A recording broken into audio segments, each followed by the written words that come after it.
이 시간 저희들이 시편 74편을 읽었습니다. 여러분, 시편 74편은 아삽의 마스길 이렇게 되어 있죠. 여러분, 아삽이 지은 시가 12편이다 그랬죠. 시편에서요. 50편이 있고 73편에서 83편까지 있는데요. 여러분, 근데 오늘 읽으면 좀 이상한 거 느끼지 않았습니까? 아삽은 원래 다윗과 함께 했던 성가대장이었잖아요. 그래서 해만과 예단과 아삽 이들이 하나님을 찬양하고 다윗과 함께 있었는데, 오늘 쭉 읽어보면 배경이 다윗과 함께 한 것이 아니라 내용을 보니까 바벨론 포로로 끌려가 있는 상태라는 걸 알게 됩니다. 아니 근데 뭐 아삽이 몇 살을 먹을까 이렇게 늦게까지 살아계실까요? 그게 아니라 그때 당시 여러분 바벨론 시대의 포로 시절에 이 아삽의 후손이 아삽의 이름으로 이 시를 쓴 거예요. 그래서 아삽의 시 그러면은 아삽, 다윗과 함께했던 아삽, 성가대장이었던 그 아삽이 쓴 시가 아니라 그의 이름으로 이렇게 시를 썼던 내용을 종합해서 편집해 놓은 것이 바로 74편입니다. 옛날에는 그랬어요. 그의 후손 자손이 그 유명한 아삽이라는 자기 선조의 이름으로 글을 쓰고 또 그 심정, 그 마음을 가지고 하나님 앞에 그렇게 엎드리며 그렇게 찬양하고 하나님의 일하심을 촉구하고 하나님의 공의와 정의를 빨리 하나님께서 행하실 것을 요청하는 그런 내용의 시가 바로 74편이 됩니다. 여러분, 74편에 보면은 3절 한번 보십시오. 영구히 파멸된 곳을 향하여 주의 발을 옮겨 놓으소서. 원수가 성소에서 모든 악을 행하였나이다. 가장 이 가슴 아픈 게 뭐냐면 하나님의 성전이 파괴된 거예요.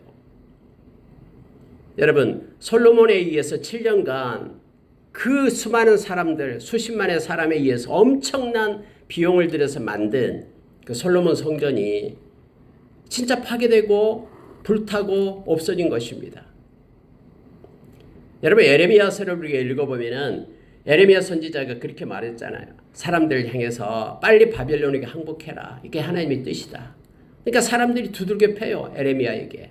이 거짓 선지자, 매국노 하면서 때리니까 이 에레미야는 이 머리가 눈물주머니가 돼가지고 늘 울고만 다녔어요.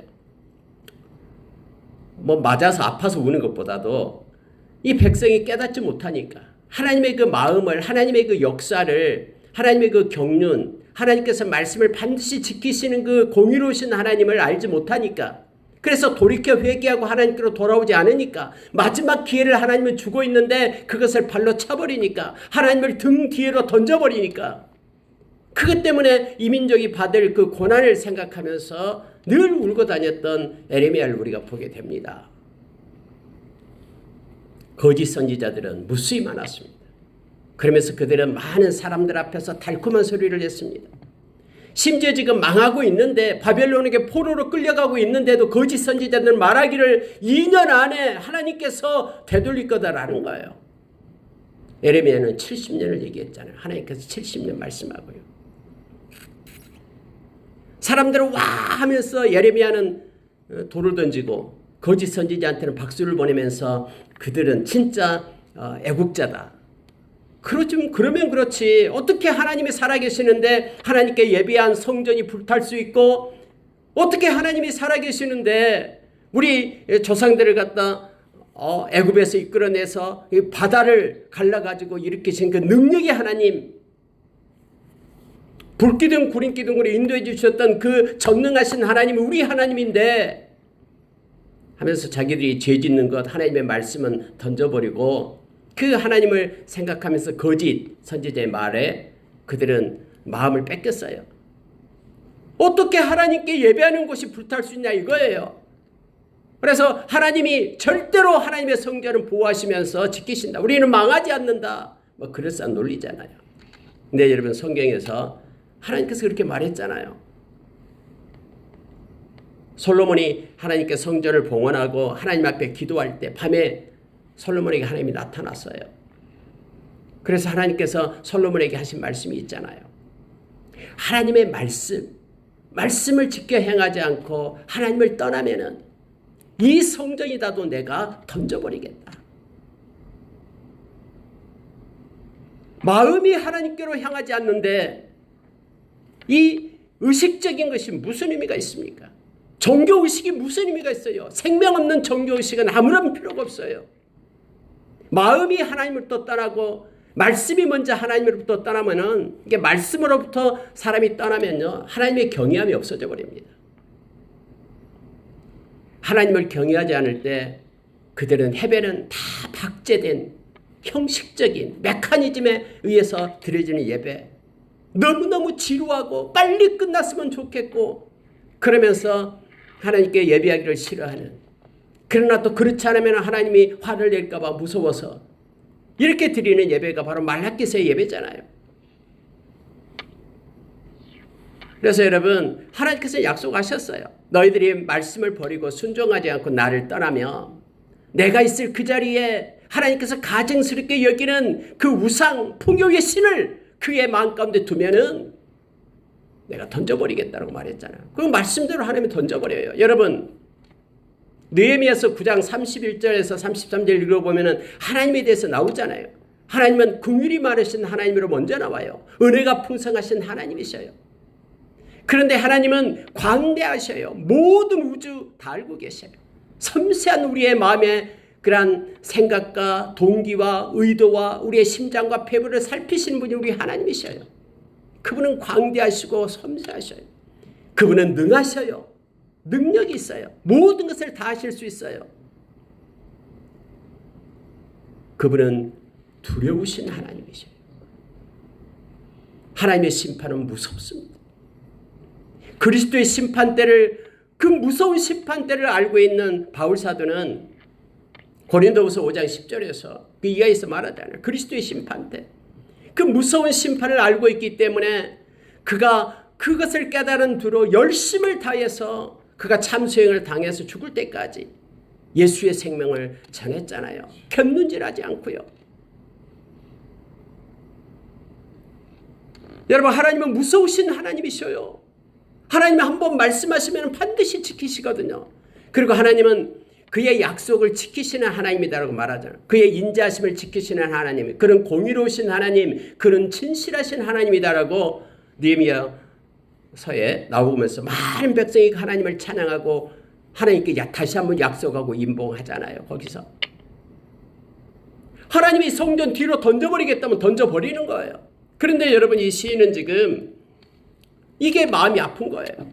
하나님께 예배하기를 원하는데 예배할 곳이 불타버렸습니다. 바벨론 그 군사들이 와서 이 성전을 짓밟아 버린 거예요. 그래서 여러분 이렇게 말합니다. 영구히 파멸된 곳을 향하여 주의 발을 옮겨 놓으소서. 이 파멸된 이곳을 하나님 다시 한번 자비를 베풀어 주십시오. 황폐한 이 땅을 보시옵소서. 다시 한번 하나님의 은혜를 이 땅에 부어 주십시오 라고 이 시인은 말하고 있는 것입니다. 원수가 성소에서 모든 악을 행하였나이다.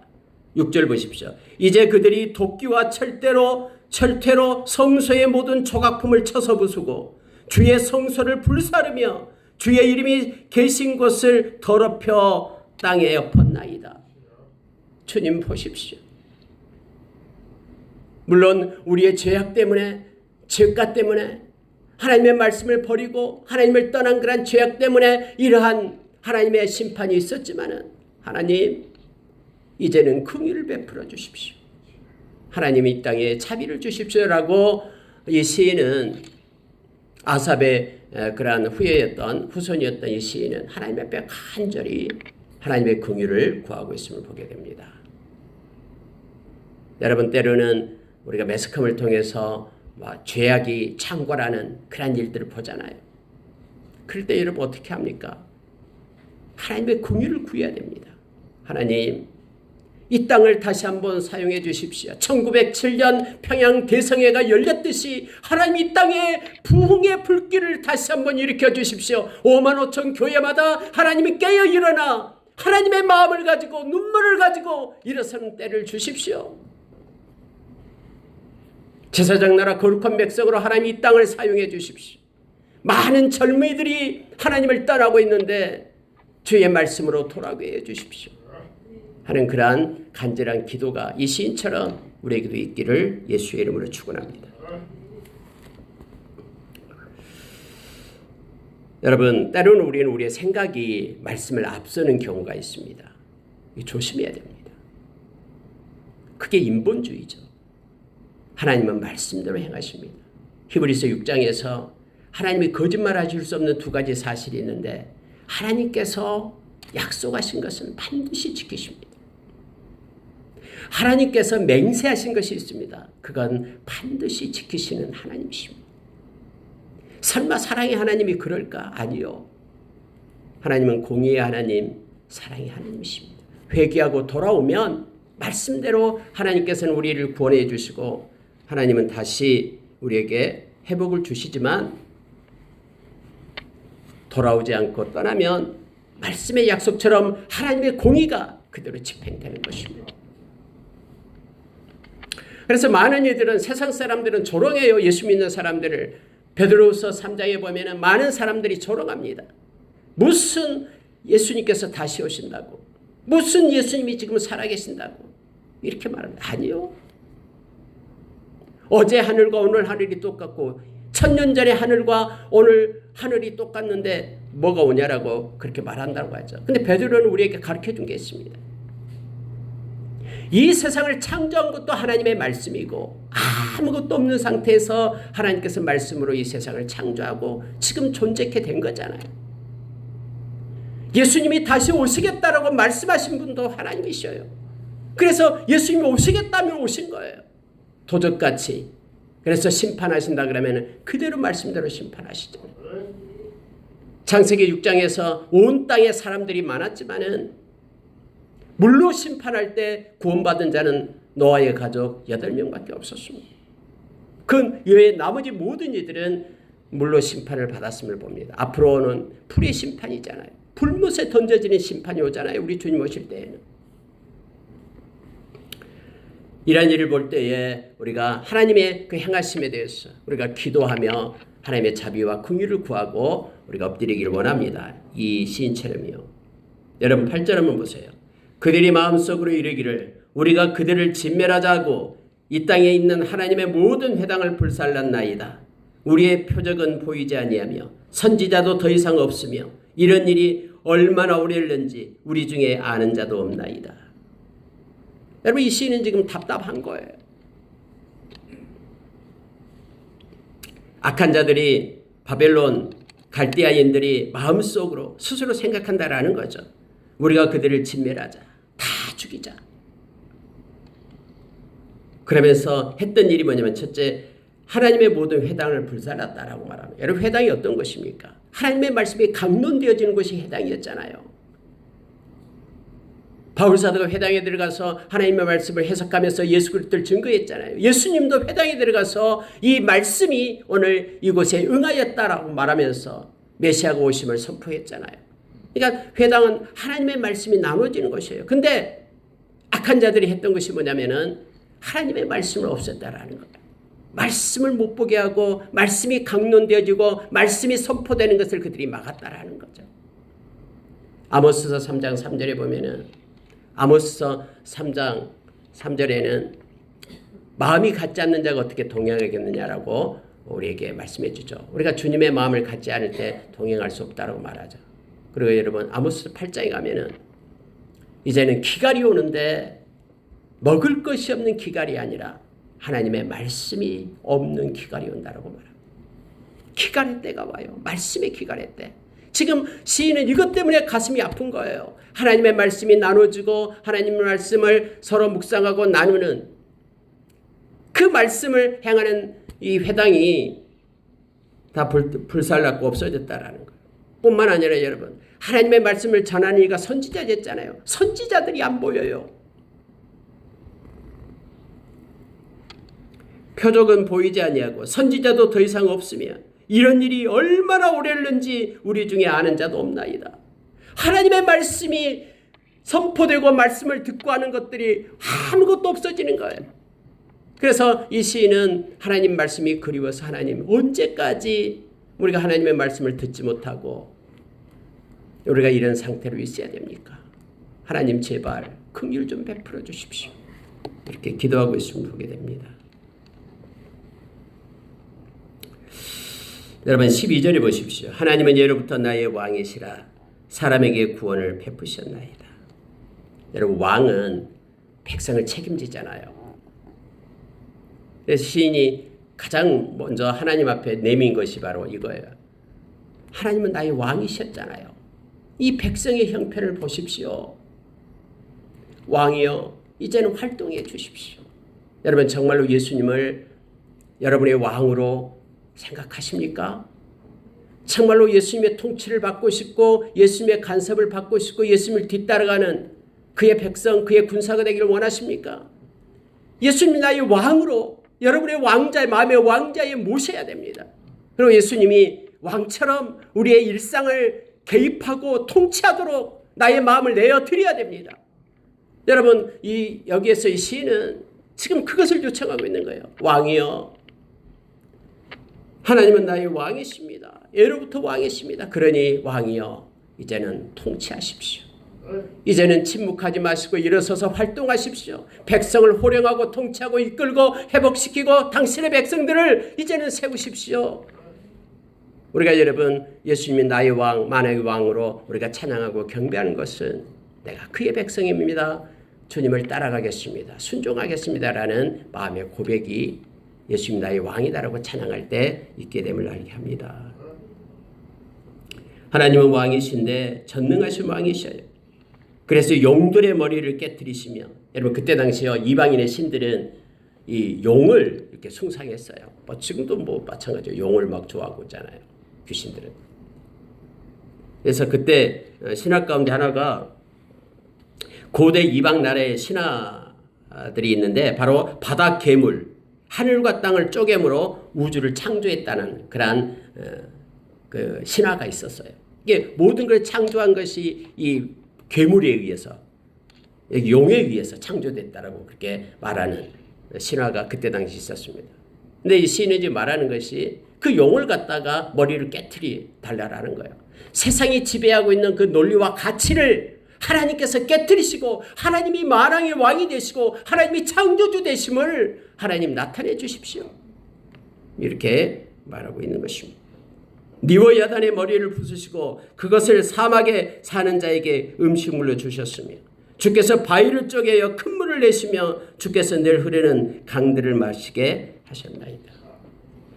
여러분 하나님께서 이스라엘 백성을 애굽 땅에서 건져낼 때 나타나는 일들을 갖다가 시인은 지금 조목조목 기억하면서 하나님 그때 하셨던 그 하나님께서 지금 다시 회복시켜 주십시오 라고 말하고 있는 것이죠. 니워 야단은 물론 악어를 얘기합니다마는 상징적으로 애굽 땅을 얘기하고 있습니다. 애굽 땅에서 이스라엘 백성이 나올 때에 하나님께서 10가지 재앙을 그들에게 하나님께서 행하심으로 인하여 그들이 항복하고 하나님의 백성을 다 보내주고 바닷길을 내어서 하나님께서 이스라엘 백성을 건지게 하시고 홍해를 열어서 목마를 때에 바위를 깨어서 그곳에서 생수가 나게 하시고 이렇게 행하셨던 살아계신 나의 왕 하나님이여 그 일을 지금 행해 주십시오 라고 하나님의 뵙들어 기도하고 있음을 보게 됩니다. 18절 19절 20절 보겠습니다. 여호와여 이것을 기억하소서 원수가 주를 비방하며 우매한 백성이 주의 이름을 능욕하였나이다. 하나님이 이제는 죽은 하나님은 이제 활동하지 않고 숨으신 하나님, 구경하고 있는 하나님, 그렇게 원수가 능욕합니다. 비방합니다. 그러면서 주의 맷비둘기의 생명을 들짐승에게 주지 마시며 주의 가난한 자의 목숨을 영원히 잊지 마소서. 그래서 맷비둘기의 생명, 가난한 자의 목숨, 이것은 이스라엘 백성을 얘기하는 거예요. 하나님의 백성을요. 하나님의 백성, 불쌍하고 초라한 하나님의 백성을 기억하십시오. 하나님 들짐승에게 주지 마십시오.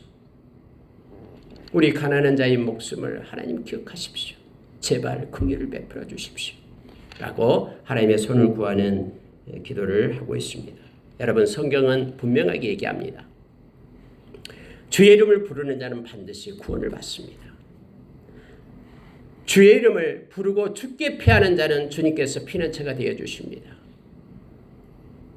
그리고 하나님께서는 이 바벨론 사건을 통해서 진짜 하나님을 섬기는 사람들을 이렇게 세우죠. 그래서 남는 자의 렘넌트 사상이 여기서 나옵니다. 아무리 세상이 망해도요, 하나님을 의지하고 하나님께 피하는 자들은 하나님께서 그들을 보호하십니다. 온 천지가 바알을 섬기는, 또 아세라상을 섬기는 그런 사람들로 가득 차여 있다 해도 하나님은 당신을 예비하고 그들에게 무릎 꿇지 않는 하나님의 백성들을 곳곳에 세웁니다. 바벨론에서 하나님이 행하신 것들 우리는 말씀을 통해서 잘 알고 있잖아요. 다니엘과 그의 세 친구들을 알고 있고요. 수많은 에스라와 느헤미야와 함께 다시 예루살렘으로 올라와서 그 사천리 길을 걸어서 삶의 터전을 다 버리고 하나님께 예배하기 위하여 올라왔던 사람들 우리는 알고 있잖아요. 여러분, 곳곳에요, 나라가 없어져도 삶이 파괴돼도 하나님께 속한 자들이 있어요. 하나님이 보존하는 자들이 있습니다. 여러분, 여기서 주의 맷비둘기의 생명, 아주 연약한 비둘기, 들짐승은 그들을 잡아먹을 수 있잖아요. 또 가난한 자의 목숨을 하나님 보존하십시오. 영원히 잊지 마십시오. 근데 여러분, 저와 여러분은 예수님께서 요한복음 17장에서 기도하는 장면 잘 알고 있잖아요. 악으로부터 하나님 저들을 보존해 주십시오. 하나님, 저들은 우리와 함께하고 사귈 수 있도록, 우리와 함께 할 수 있도록 그렇게 행해 주십시오. 예수님이 기도했듯이 예수님이 기도는 그대로 성취됩니다. 저와 여러분은 우리 주님이 하나님께서 보존하십니다.